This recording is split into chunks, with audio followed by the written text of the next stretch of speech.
The morning sun cast long shadows across the Afghan valley as Lieutenant Commander Jake Morrison adjusted his scope one final time. His SEAL team had been tracking a high-value target for 3 days through the mountainous terrain near the Pakistani border. Intelligence suggested that Ahmad Qasim, a notorious bomb maker responsible for countless American casualties, was hiding in a small village nestled between two ridges. Morrison's team consisted of 8 highly trained operators. Each man had survived multiple deployments and countless firefights. They moved like shadows through the rocky landscape, their black uniforms and tactical gear making them nearly invisible against the dark stone formations. The mission seemed straightforward: locate Qasim, eliminate or capture him, and extract before enemy reinforcements could respond. Chief Petty Officer Rick Santos, the team's designated marksman, took position on a small hill overlooking the village. Through his powerful scope, he could see the mud brick houses and narrow alleyways where their target might be hiding. The village appeared quiet, almost too quiet. A few goats wandered between the buildings, but no human movement was visible. "Alpha team in position," Morrison whispered into his radio, his voice barely audible even to the men crouched beside him. "Bravo, team! What's your status?" "Bravo, team, ready," came the response from Petty Officer First Class Mike Torres, who led the second 4-man element. They had positioned themselves on the opposite side of the village to prevent any escape attempts. The plan was simple but effective. Alpha Team would move through the village from the north, while Bravo Team sealed the southern exits. Santos would provide overwatch from his elevated position, ready to eliminate any threats that emerged. They had executed similar operations dozens of times before with perfect success. Morrison gave the signal, and his team began their careful approach. They moved from cover to cover, using walls and abandoned vehicles to mask their advance. The morning air was crisp and thin at this altitude, making every breath visible in small puffs of vapor. The only sounds were the distant bleating of goats and the soft crunch of their boots on rocky ground. As Alpha Team reached the first cluster of buildings, Santos noticed movement in an upstairs window about 200 meters away. He adjusted his scope and focused on the location, but saw nothing more than a curtain fluttering in the breeze. Something felt wrong, but he couldn't identify what triggered his instincts. "Snake Eyes, this is Overwatch," Santos radioed to Morrison, using his call sign. "I've got possible movement in the 2-story building northwest corner of the village. Recommend caution." Morrison acknowledged the warning and redirected his team toward a different approach route. They had learned to trust their sniper's instincts completely. Santos had saved their lives more times than anyone could count, and his warnings were never ignored. The team continued their methodical advance, checking each building systematically. The first few structures were empty, showing signs of recent abandonment. Cooking pots still contained food scraps, and sleeping mats remained spread across floors. The inhabitants had left quickly, possibly warned about the approaching Americans. As Morrison's team cleared the 4th building, a single gunshot echoed through the valley. The sound was sharp and distinctive, clearly from a high-powered rifle. Santos immediately scanned the area through his scope, searching for muzzle flash or movement that would reveal the shooter's position. "Contact!" shouted Petty Officer Second Class Dave Wilson from Alpha Team. "Man down!" Morrison spun around to see Petty Officer First Class Tom Bradley lying motionless behind a low stone wall. Blood was spreading rapidly from a head wound, and it was immediately clear that their teammate was dead. The precision of the shot was remarkable. Bradley had been moving carefully from cover to cover when the bullet found its mark. "Where did that come from?" Morrison demanded, pressing himself against the nearest wall while scanning the surrounding hills and buildings. Santos swept his scope across every possible shooting position. The angle of Bradley's wound suggested the shot had come from an elevated position, but there were dozens of potential locations within effective range. Mountain caves, rocky outcroppings, abandoned buildings, and thick vegetation could all conceal a skilled marksman. "I can't locate the shooter," Santos reported, frustration evident in his voice. "The shot could have come from any of 6 different positions. No muzzle flash visible, no movement detected." Morrison made the difficult decision to continue the mission. Leaving Bradley's body behind went against every instinct. But they couldn't risk additional casualties attempting a recovery under sniper fire. The team would have to complete their objective and return for their fallen teammate. Bravo team reported similar difficulties from their position. They had heard the gunshot clearly but couldn't determine its origin point.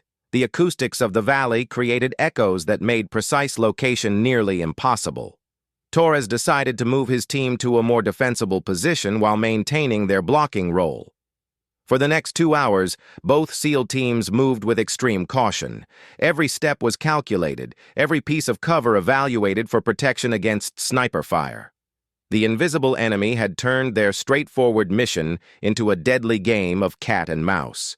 They knew someone was watching them, waiting for the next opportunity to strike. Morrison's team eventually reached the building where intelligence suggested Qasim might be hiding. They approached from multiple angles, using smoke grenades to obscure their movement. The building appeared empty, but they conducted a thorough search anyway. In the basement, they discovered evidence of recent occupation. Radio equipment, weapons, and documents suggested this had been an important meeting location. However, Qasim and his associates had clearly evacuated well before the SEALs arrived.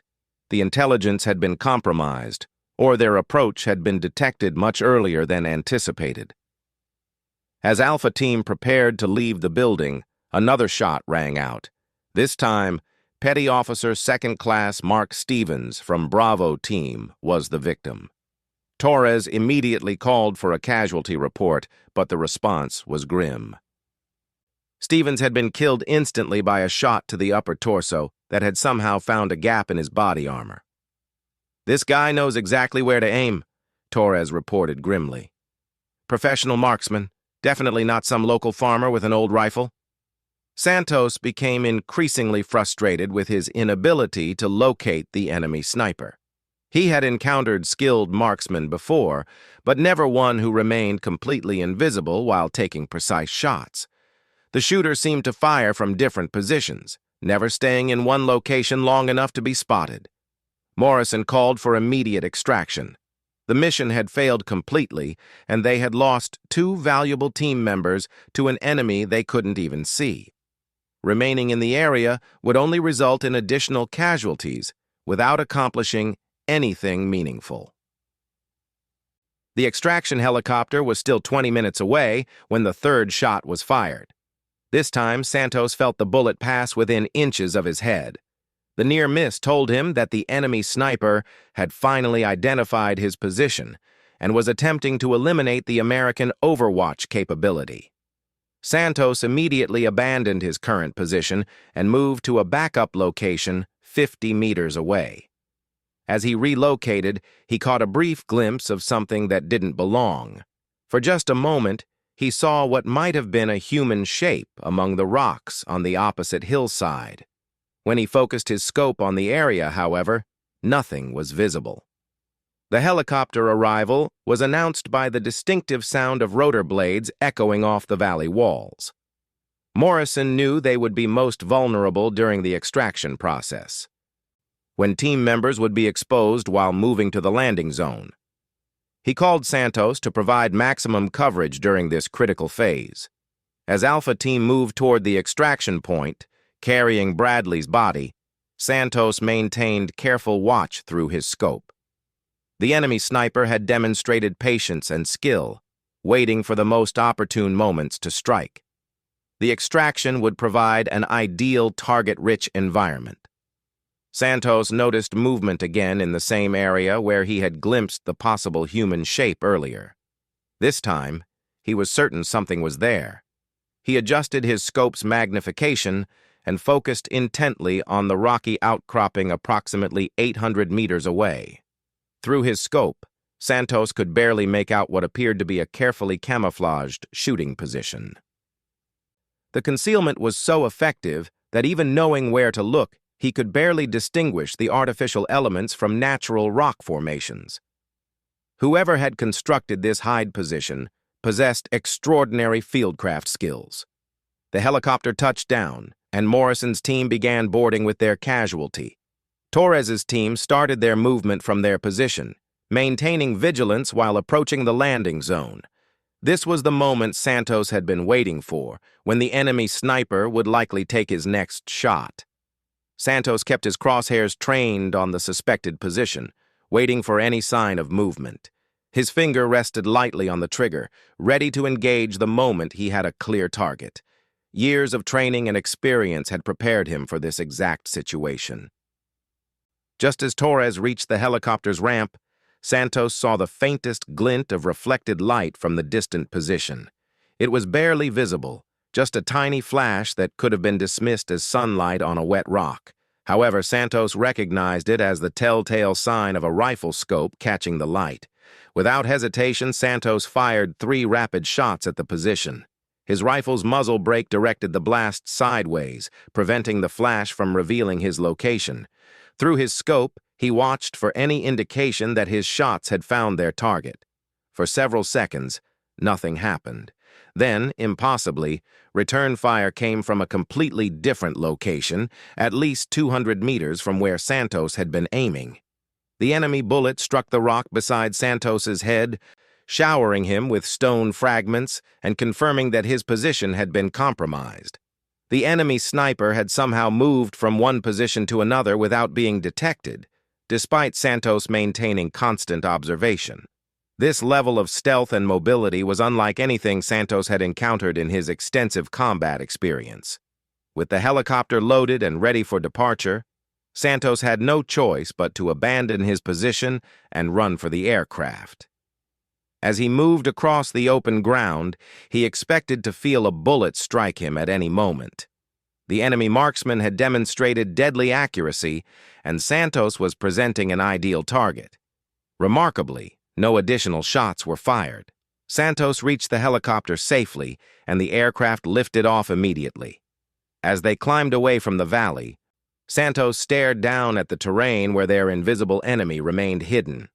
Somewhere in those rocks and shadows, a ghost-like sniper had killed 2 American warriors and vanished without a trace. During the flight back to base, Morrison and his surviving team members discussed what they had encountered. None of them had ever faced an enemy with such capabilities. The sniper had demonstrated not only exceptional marksmanship, but also fieldcraft skills that bordered on supernatural. Intelligence officers at the base were equally puzzled when they reviewed the mission reports. Similar incidents had been reported by other units operating in the region, always involving a lone sniper who appeared from nowhere, inflicted casualties, and disappeared completely. Local sources had begun referring to the mysterious marksman as a ghost, someone who moved through the mountains like a spirit.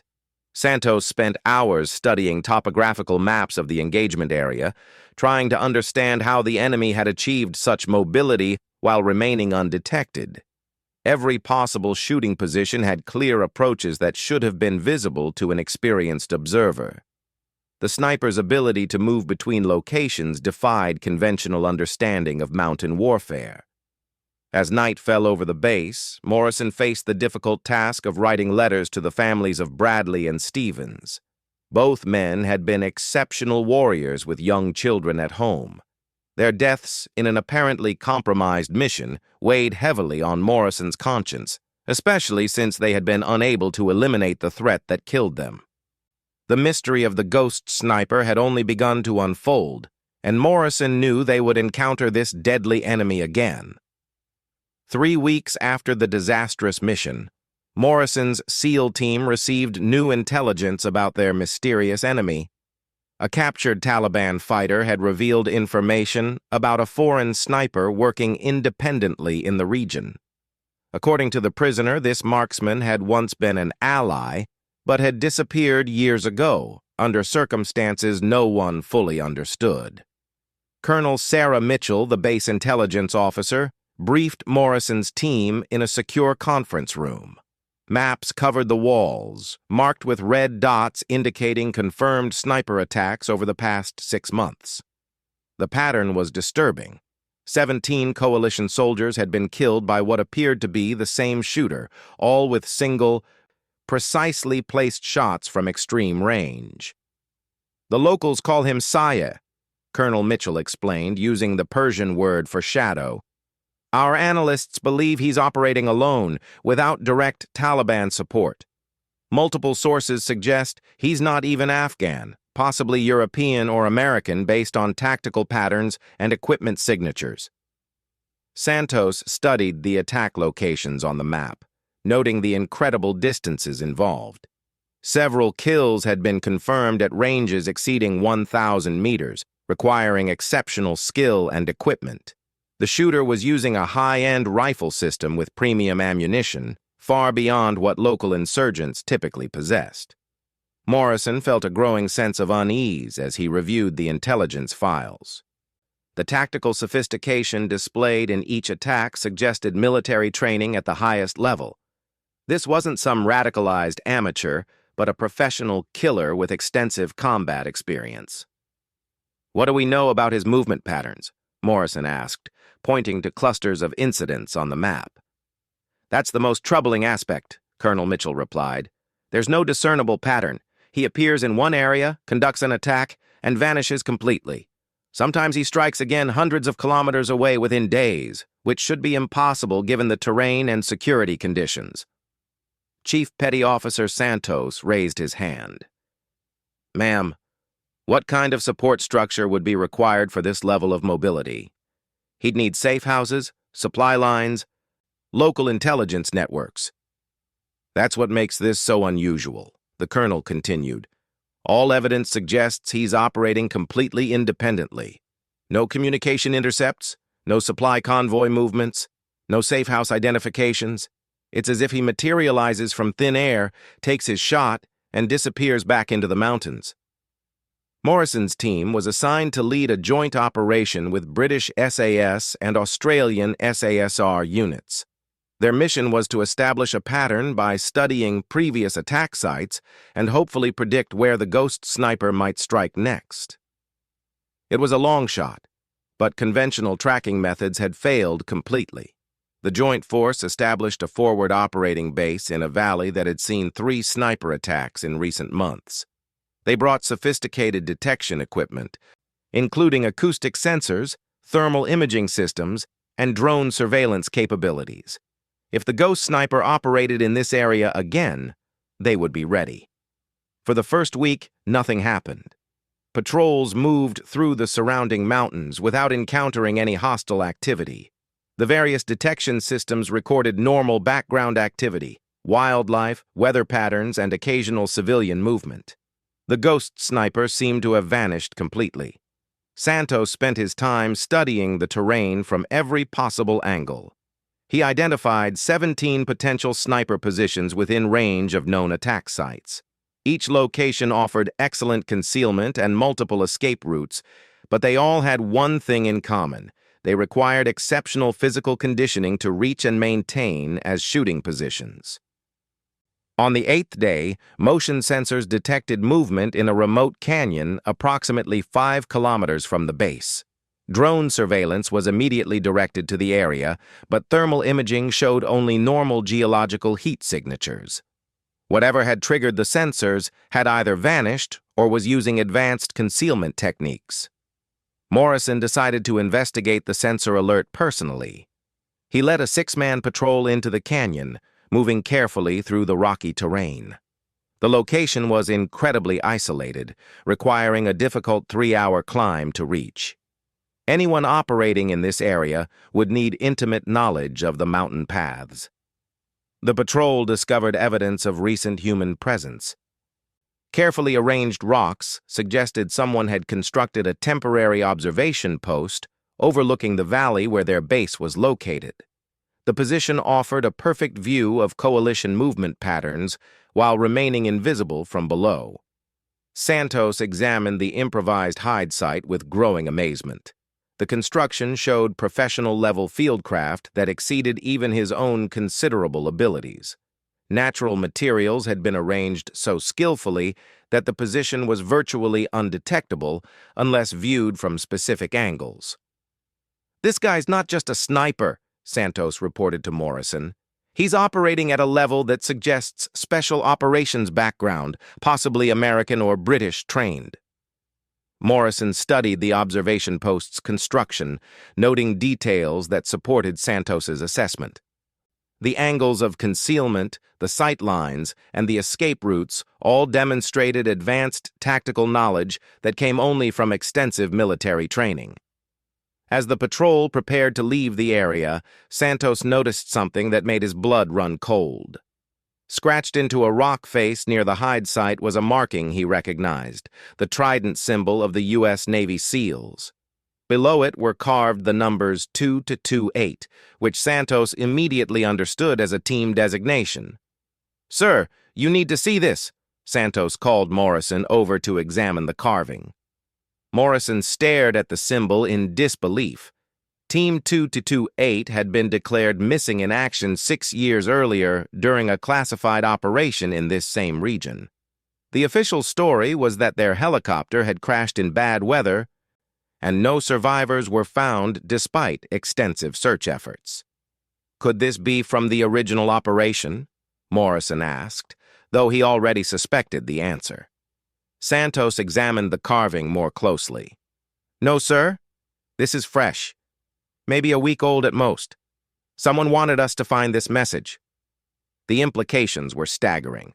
If a member of SEAL Team 228 had survived the crash and was still alive in these mountains, it would explain the ghost sniper's incredible abilities.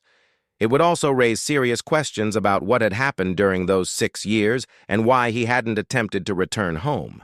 Morrison immediately radioed the discovery to base headquarters. Within hours, classified files were being reviewed, and intelligence analysts were scrambling to understand the connection between the missing team and the current sniper threat.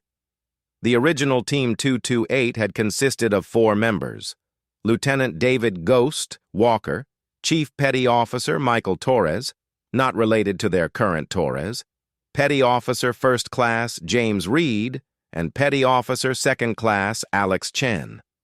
All were highly decorated veterans with multiple deployments and specialized training in mountain warfare.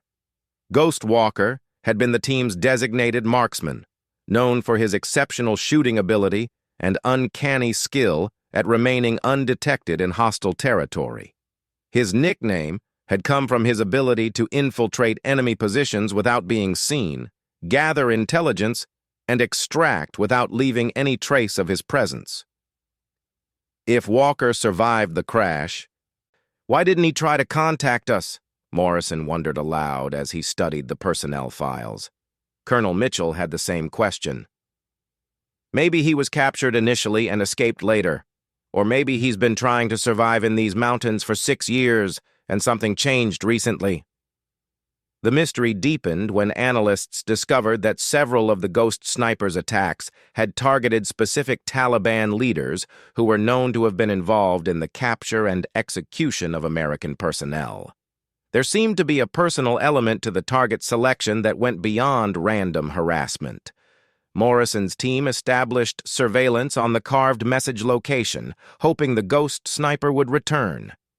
They used carefully concealed cameras and motion sensors to monitor the area while maintaining their distance. If Walker was indeed alive and operating as the Ghost Sniper, they needed to make contact without triggering a violent confrontation. On the 3rd night of surveillance, their persistence was rewarded. Thermal imaging detected a human figure approaching the hide site through a route that hadn't been visible during their daylight reconnaissance. The individual moved with extraordinary stealth, avoiding all the motion sensors and appearing on cameras for only brief moments. Santos watched through night vision equipment as the figure spent approximately 15 minutes at the hide site, apparently adding another message to the rock carving. The person's movement patterns and equipment silhouette were consistent with advanced military training, supporting their theory about the Ghost Sniper's identity. After the figure departed, Morrison's team waited until dawn before approaching the site again. They discovered that a second message had been carved below the sealed trident, coordinates and a time, indicating a proposed meeting location scheduled for the following evening. Morrison faced a difficult decision. The meeting could be a trap designed to eliminate the coalition forces hunting the ghost sniper. Alternatively, it might represent a genuine attempt by a lost American warrior to re-establish contact with his own forces. The coordinates indicated a location approximately 10 kilometers away, in an area that would be extremely difficult to secure against sniper fire. Despite the obvious risks, Morrison decided to honor the meeting request. He would go personally with only Santos as backup, minimizing the potential for casualties while demonstrating good faith. If Lieutenant Walker was indeed alive and had somehow survived 6 years in these mountains, he deserved the opportunity to explain his situation. The designated meeting point was a small clearing beside a mountain stream, surrounded by steep cliffs on 3 sides. It was an ideal location for a sniper to maintain overwatch while conducting negotiations. Anyone approaching the clearing would be completely exposed to fire from multiple elevated positions. Morrison and Santos arrived at the coordinates 1 hour before the scheduled meeting time. They established observation positions that provided some cover while allowing them to monitor the surrounding area. Both men knew they were probably being watched by someone with significantly better knowledge of the terrain.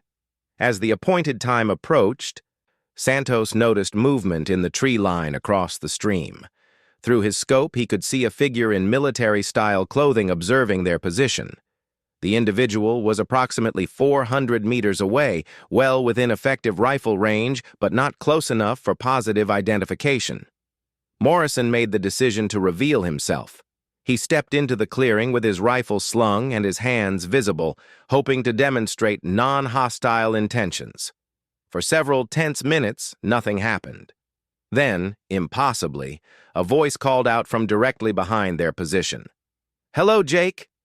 Morrison spun around to find a bearded figure in camouflage clothing standing less than 10 meters away. The man's appearance was shocking, thin from years of inadequate nutrition, weathered by constant exposure to the elements, but unmistakably familiar. Despite the dramatic physical changes, Morrison immediately recognized Lieutenant David Walker. "Ghost?" Morrison said in disbelief. "How did you get behind us?" Walker smiled grimly. 6 years of practice. The river tunnel system in these mountains is more extensive than your maps show. I've learned to use them for movement and concealment. Santos kept his weapon ready but didn't point it directly at Walker. He was amazed that anyone could have approached their position undetected, especially given their careful preparation and advanced warning systems. "We thought you were dead," Morrison said. "All of you. What happened to your team?" Walker's expression darkened. "They are dead. Captured, tortured, and executed by Taliban forces 6 years ago. I was the only one who escaped. And I've been hunting the people responsible ever since." Morrison began to understand the pattern behind the ghost sniper's target selection. "You've been conducting a personal war against the people who killed your team." "Among other things," Walker replied. "I've also been trying to stay alive and gather intelligence about Taliban leadership structure in this region. Some of the information I've collected would be valuable to your current operations." Santos noticed that Walker carried a custom rifle system unlike anything he had seen before. The weapon appeared to be built from components of multiple manufacturers, optimized for long-range accuracy in mountain conditions. It was the tool of a craftsman who had spent years perfecting his deadly trade. "Why didn't you try to contact us earlier?" Morrison asked. Walker's answer revealed the depth of his isolation and the psychological toll of 6 years alone in enemy territory. He had become something beyond a normal soldier, transformed by extreme circumstances into something both more and less than human. Walker looked directly at Morrison, his eyes reflecting a haunted intensity that spoke of years spent in constant survival mode. "For the first 2 years, I tried to make contact through local sources. Every attempt resulted in the deaths of people who tried to help me. The Taliban put a massive bounty on my head and killed entire families suspected of providing assistance. Morrison felt a chill as he understood the impossible situation Walker had faced. Any attempt to reach coalition forces would have exposed innocent civilians to brutal retaliation. In these mountains, loyalty was often enforced through terror, and helping Americans carried a death sentence for entire communities. I learned to live like the animals, Walker continued. Moving through caves, hunting for food, staying completely isolated from human contact. The only way to survive was to become something other than a soldier. I had to become a ghost in every sense of the word. Santos studied Walker's equipment more closely, noting the mixture of military gear and improvised items crafted from local materials. The man had not only survived 6 years in hostile territory, but had somehow thrived, developing capabilities that exceeded normal special operations training. "What changed?" Morrison asked. "Why are you making contact now?" Walker's expression hardened. "Because they're planning something big. I've been monitoring Taliban communications for months, and they're coordinating a major operation against coalition forces in this region. The attack will target multiple bases simultaneously, using inside information they've obtained through corruption and infiltration." Morrison immediately understood the implications. If Walker's intelligence was accurate, hundreds of coalition personnel could be killed in coordinated attacks. The information was worth the risk of this dangerous meeting, regardless of Walker's personal circumstances. "What kind of timeline are we looking at?" Morrison demanded.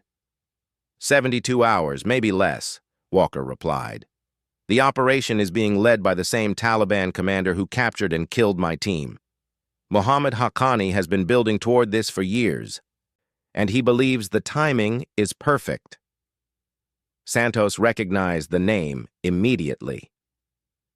Haqqani was on the coalition's high-value target list, known for his tactical sophistication and ability to coordinate complex operations.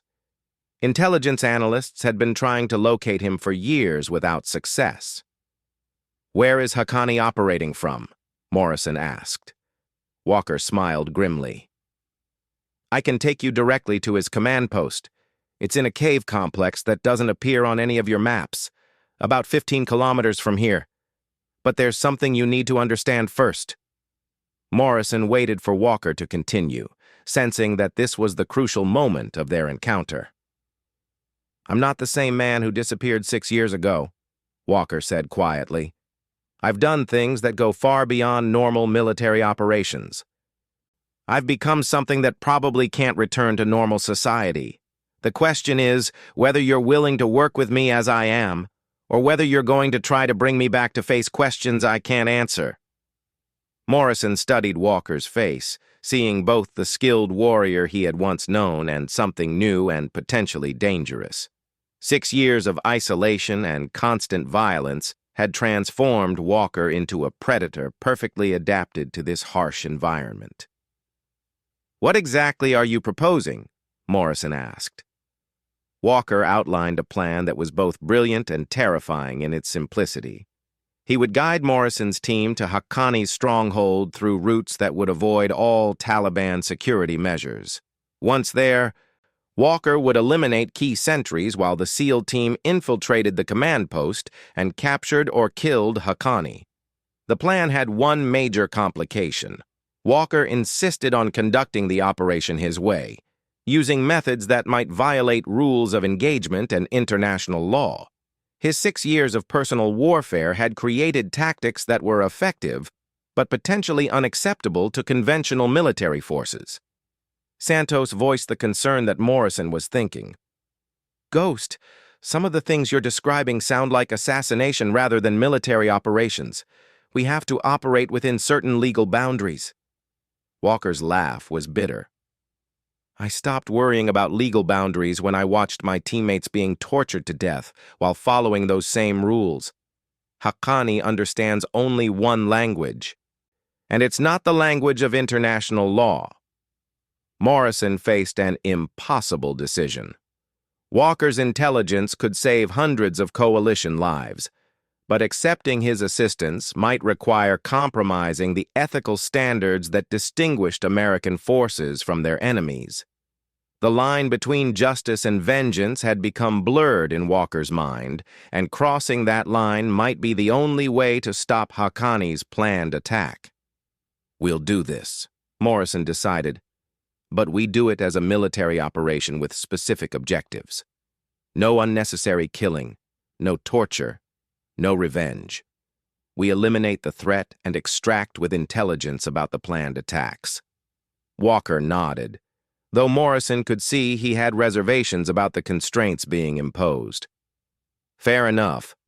But remember that in these mountains, hesitation kills people. When the shooting starts, you follow my lead or you die." The combined operation began before dawn the following morning. Walker led Morrison's expanded team through terrain that seemed impossible to navigate. They moved through caves, crossed rivers using submerged routes, and traversed cliff faces that required mountaineering skills beyond normal military training. Walker's knowledge of the mountain environment was extraordinary. He knew where every Taliban patrol moved, which paths were monitored by surveillance systems, and how to approach Haqqani's stronghold without being detected. His 6 years of survival had created an intelligence network of one that surpassed anything the coalition forces had developed. As they approached the target area, Walker's demeanor changed dramatically. He became completely focused, moving with predatory silence through the rocky terrain. Morrison watched in amazement as Walker seemed to blend into the landscape, becoming nearly invisible even to trained observers. The Taliban stronghold was larger and more sophisticated than coalition intelligence had suspected. Multiple cave entrances led to an underground complex that housed communications equipment, weapons storage, and living quarters for at least 50 fighters. Haqqani had created a fortress that could withstand conventional assault while remaining hidden from aerial surveillance. Walker positioned Morrison's team at strategic points around the complex, then disappeared into the rocks to begin his part of the operation.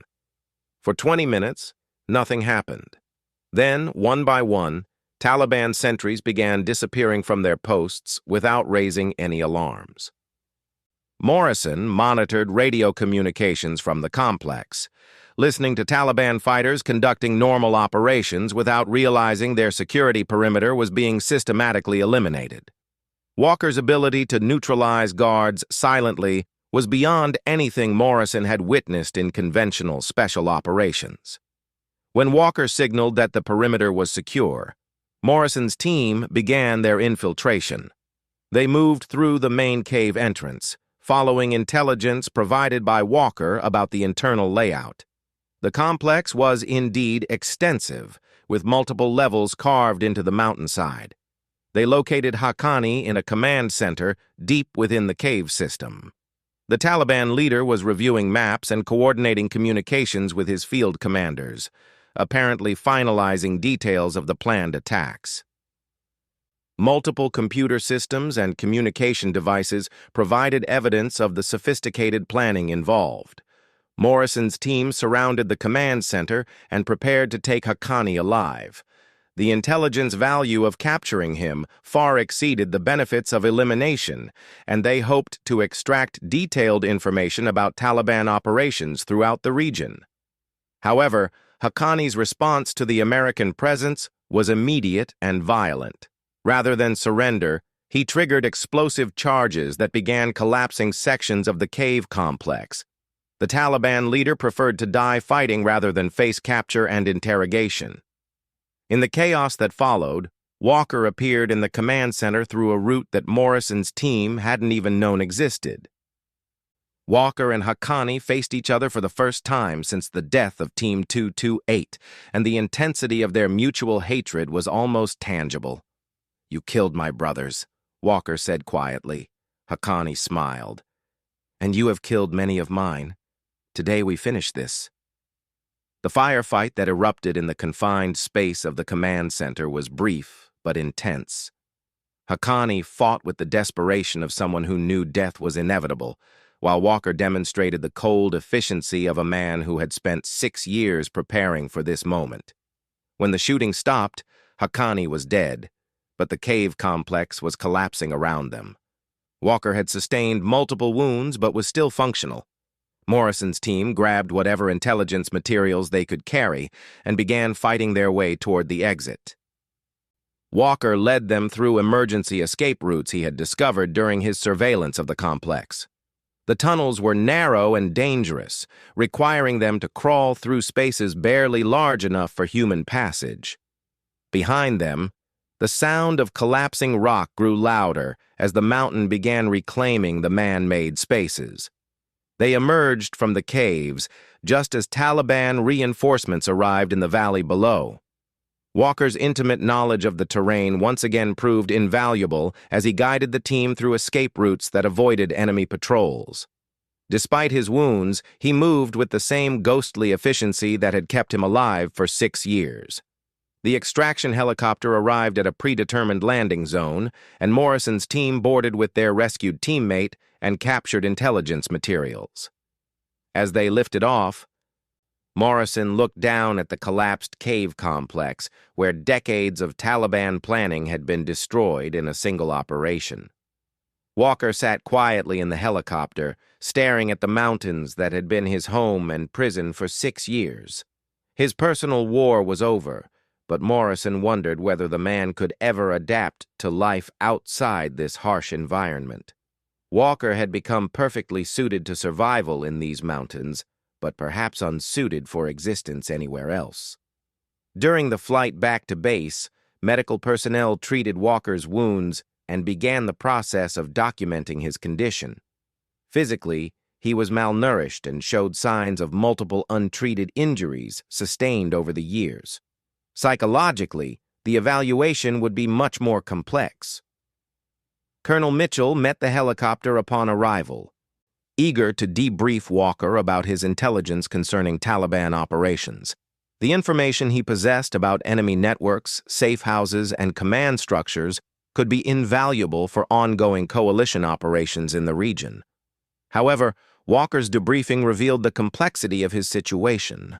His 6 years of isolation had created a unique perspective on the conflict that didn't fit neatly into conventional military categories. He had developed relationships with local civilians who opposed the Taliban, created intelligence networks that operated outside normal channels, and conducted operations that would require careful legal review. Morrison spent hours with Walker, trying to understand what his teammate had endured and accomplished during his years of isolation. The man had survived circumstances that would have killed most people, not through luck or accident, but through incredible determination and adaptation. "What happens now?" Walker asked during one of their conversations. Morrison didn't have an easy answer. Walker's actions had probably saved hundreds of coalition lives by providing the intelligence needed to prevent Haqqani's planned attacks. However, his methods and psychological condition raised questions about his future role in military operations. "There will be debriefings, medical evaluations, and probably some difficult questions from headquarters," Morrison replied honestly. "But you've earned the right to make your own choices about what comes next." Walker nodded, though Morrison sensed he was still processing the transition from 6 years of complete independence to returning to a structured military environment. The mountains had changed him in ways that might be irreversible. In the weeks that followed, Walker's intelligence proved accurate and valuable.